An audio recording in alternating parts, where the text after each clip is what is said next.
Assalamualaikum warahmatullahi wabarakatuh. Shalom, Om Swastiastu, Namo Buddhaya, Salam Kebajikan. Di pertemuan ke minggu ketiga, hukum dagang, kita akan mempelajari tentang merek perusahaan dan merek dagang. Sebetulnya, kalau kita melihat definisi merek itu kan bagian paling penting dari hak kekayaan intelektual, karena merek ini adalah bagian dari hak kekayaan intelektual yang fungsinya sebagai identitas atau pembeda dari satu produk dari produk lain.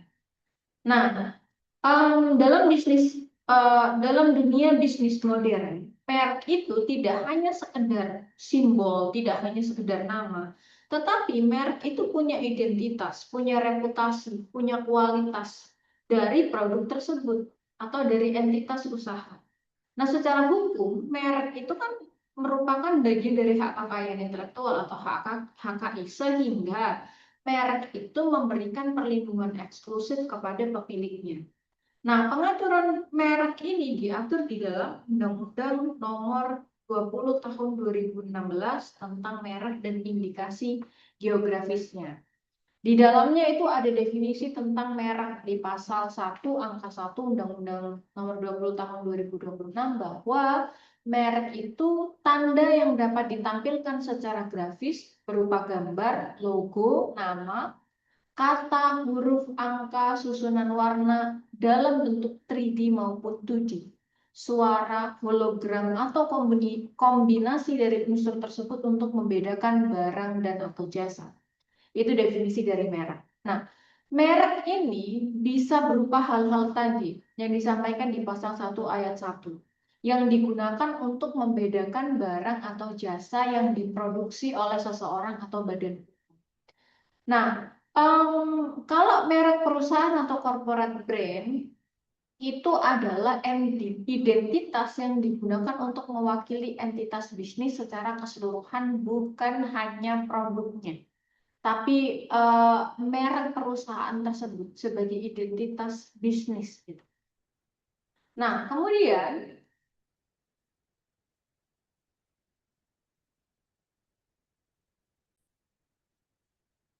untuk perusahaan dagang itu sendiri, dia punya beberapa karakteristik gitu kan. Karena mewakili reputasi perusahaan, kemudian digunakan untuk komunikasi ke korporat, termasuk di dalamnya profil perusahaan dan laporan.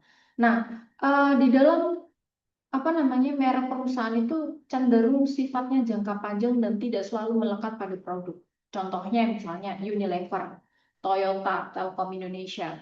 Nah, pada contoh-contoh ini Unilever, Telkom, Toyota itu nama perusahaan yang kemudian menjadi simbol, yang mana simbol itu adalah bentuk representasi dari identitas, kepercayaan, dan reputasi dari perusahaan tersebut.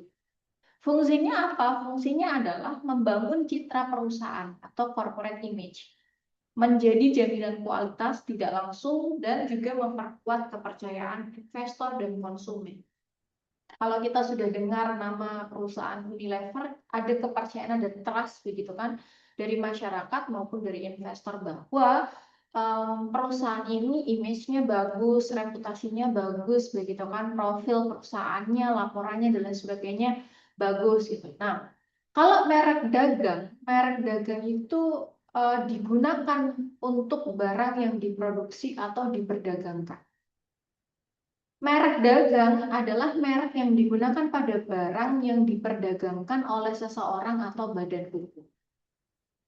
Dasarnya dalam Undang-Undang tadi 20 tahun 2016 bahwa merek dagang digunakan untuk dagang, bisa juga digunakan untuk layanan yaitu merek jasa. Nah, karakteristik dari merek dagang itu sendiri, dia melekat kepada produk tertentu dan digunakan dalam kegiatan komersial, jual beli. Bisa berbeda dengan nama perusahaan. Contohnya, Pepsodent itu produk dari Unilever. Avanza itu produk dari Toyota. IndiHome produk dari Telkom. Nah, kalau Unilever adalah merek perusahaannya, Pepsodent adalah merek dagangnya. Begitu pula dengan Toyota, itu merek perusahaannya. Sedangkan Avanza adalah merek dagangnya. Nah, Fungsinya merek dagang itu sebagai pembeda produk di pasar, sekaligus sebagai alat promosi dan pemasaran. Nah, memberikan jaminan kualitas langsung kepada konsumen. Merek dagang ini fokusnya kepada produknya. Bisa berbeda dengan nama produk, bisa sama, tapi dia lebih spesifik dan komersial. Sebagai identitas produk jelas, sebagai alat pemasaran juga jelas begitu kan. Nah, perbedaan dari merek perusahaan dan merek dagang itu sendiri, kalau merek perusahaan objeknya adalah entitas bisnis. Kalau merek dagang objeknya adalah produk itu sendiri. Fungsi dari merek perusahaan itu identitas perusahaan, sedangkan fungsi dari merek dagang adalah identitas produk. Cakupan untuk merek perusahaan ini cukup luas karena bentuknya adalah korporasi, sedangkan merek dagang ini lebih spesifik karena hanya kepada barang tertentu saja. Penggunaannya untuk merek perusahaan adalah nama PT-nya, kalau merek dagang adalah nama produknya. Nah, di dalam sistem perlindungan hukum merek di Indonesia ada namanya prinsip first to file. Hak atas merek diberikan kepada pihak yang pertama kali mendaftarkan merek tersebut. Jadi misalnya ada beberapa kasus begitu kan yang kemarin kita bahas, misalnya MS Flu dengan PS Flu atau yang persis namanya ayam geprek bensu dengan ayam geprek bensu gitu kan. Ruben Onsu, yang satunya bensu, bukan Ruben Onsu. Tetapi yang didaftarkan lebih dulu adalah yang bukan Ruben Onsu. Maka prinsip first to file itu berlaku. Siapa yang mendaftarkan duluan, maka dia yang berhak mendapatkan merek tersebut. Jadi hak kekayaan intelektualnya, hak atas merek tersebut diberikan kepada pihak yang pertama kali mendaftarkan merek tersebut. Syarat pendaftarannya apa?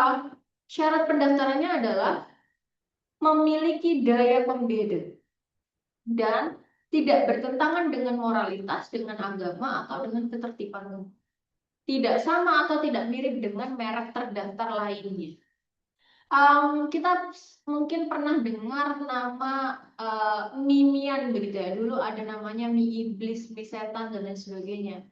Nah, ada ketentuan bahwa nama-nama tersebut harus diganti menjadi nama yang lebih baik karena bertentangan dengan moralitas, dengan agama dan sebagainya. Sehingga sekarang diganti, misalnya mie home pimpa, terus mie dengan nama-nama yang tidak bertentangan dengan moralitas atau tidak bertentangan dengan hal yang sama.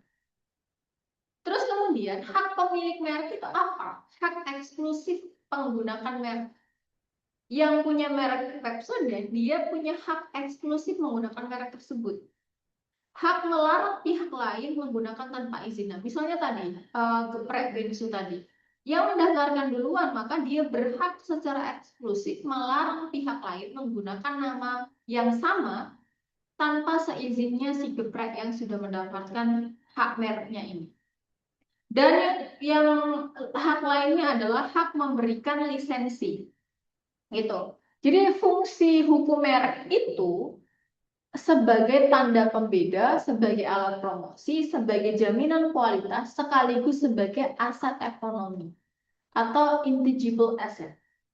Nah, prinsip first to file tadi itu harus didaftarkan ke Direktorat Jenderal Kekayaan Intelektual atau DJKI untuk mendapatkan perlindungan hukum atas penggunaan merek tersebut. Itu.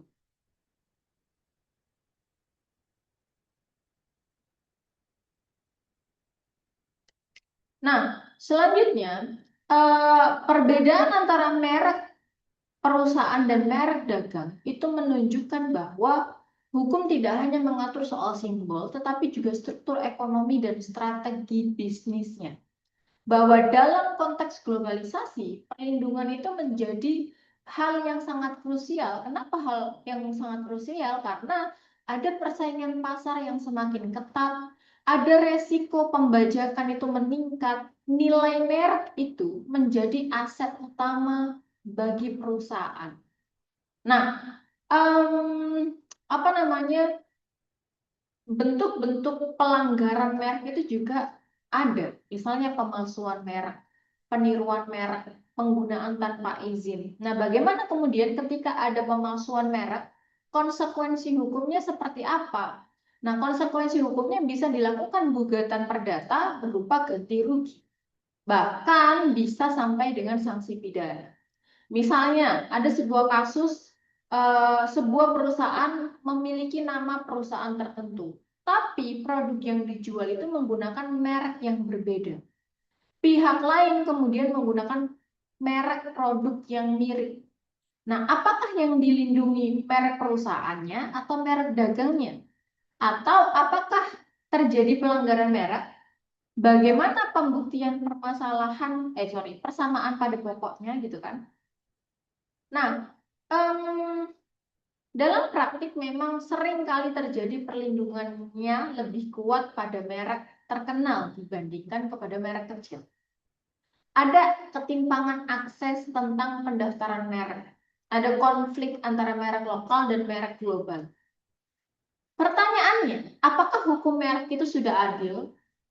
Apakah sistem first to file itu merugikan pelaku usaha kecil? Nah, ini akan kita diskusikan bersama-sama.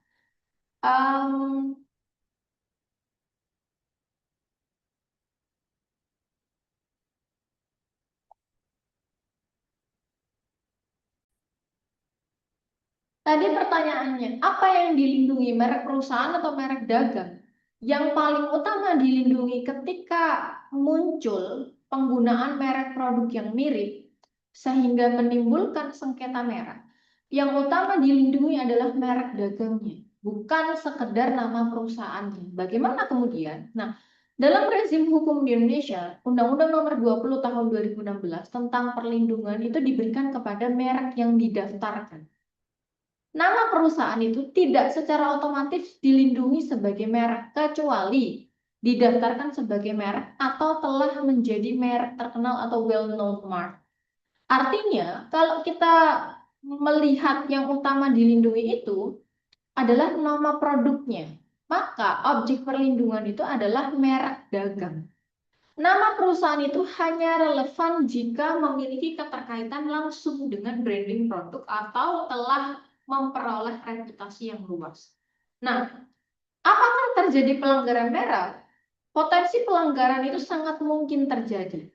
Karena ada unsur-unsur pelanggaran, misalnya ada merek terdaftar, ada penggunaan oleh pihak lain tanpa hak, terdapat persamaan pada pokoknya atau keseluruhan, digunakan untuk barang atau jasa sejenis.